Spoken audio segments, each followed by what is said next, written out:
Ako po ay lubos na nananawagan para po sa nanunungkulan po sa ating bansang Pilipinas na sa pangunguna po ng ating Pangulo, President Marcos, sa ating pong senador, si Ma'am Amy Marcos, at sa amin pong gobernador, Daniel Fernando, sa akin pong Vice Gov na si Alex Castro.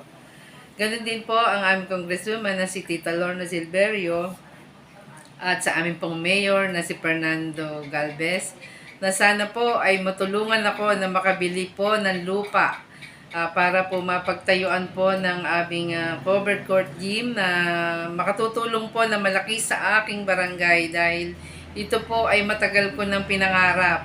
So sana po ay makarating sa inyo kung kayo man po ay napapanood nyo ito. Sana po ay matulungan nyo ko sa aking hiling para po sa aking barangay. So, umaasa po ako na maibibigay at sa tulong nyo po at unay ang ating Panginoon na sana po ay makarating sa inyo ang aking hiling na makabili ng lupa. So, maraming salamat po sa inyong lahat.